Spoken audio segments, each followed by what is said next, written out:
This is Market Day Report. Speaking of reports, a couple of reports coming out from USDA. We'll talk about those in a moment. First off, starting with the crop that's behind me, the canola market. Let's go, and we're higher across the board. Canola is the top performing, again, year over year gains. It's the top performing row crop right now. It's gained more than 20%. Over the past month, it's gained 9%. We're higher across the board, trying to make it 2 days in a row. Let's start with canola because it gives me a chance to get over into the bean complex and what's happening with bean oil. 68 cents on the May and July contracts. Both of those have been up to the 69 level in early trade. And since we're there, let's look at soybeans as well. The old crop at 1162.5, it's up 2 3/4.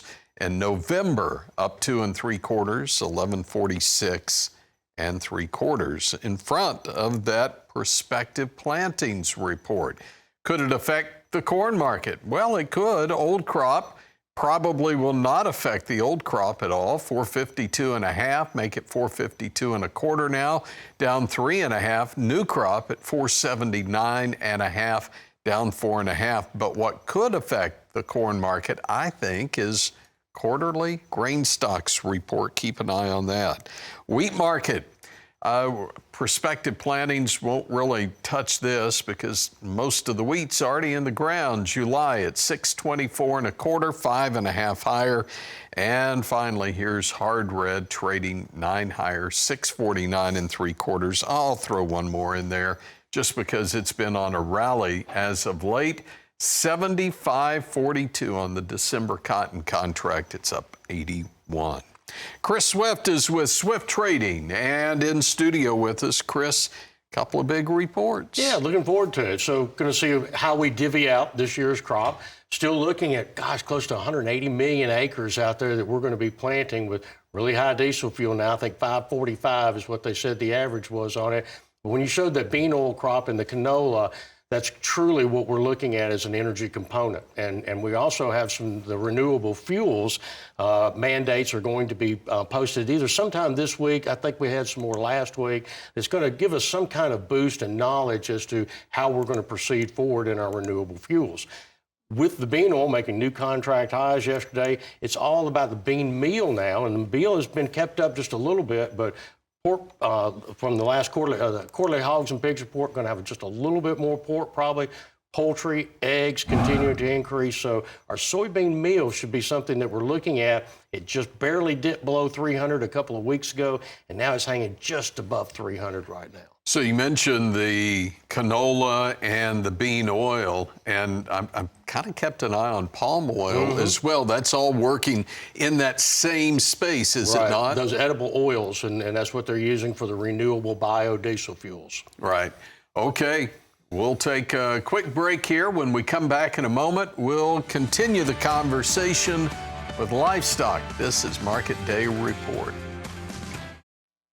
Let's see if we can find a higher close for the 4th straight session, talking about live cattle. And live cattle futures are moving in that direction. Haven't quite hit 241 yet on that April, but we did hit it on the June contract. So what could that mean? Well, our next guest may address that in a moment. 240.77 on April live cattle, $1.22 higher, and 80 cents higher on the June fats. Now just below 241. By the way, we used to call them fats and call them live cattle now. I don't know why. Maybe it's politically correct. I don't know. April feeders, though, at 365.75, up 245. So, Chris, why do we call it live cattle instead of fat cattle Well, it's anymore? just a futures contract is what they call it, and I guess it's a little bit more pleasure, but fed cattle. Fed cattle is usually one of the more, but fats is in the realm of things what you generally call them. Yeah. Okay, so moving that higher because Is that trying to predict where we're going with cash trade? A little bit. I think it just continues to show how short we are. Even though we had some relatively negative news last week, we have some headwinds against our consumer right now, but still we've got so much production and processing capacity and fewer animals that we're going on probably another round of rationing. We've seen the processor cut back quite a bit. We've seen one of the cattle feed yards have to go down.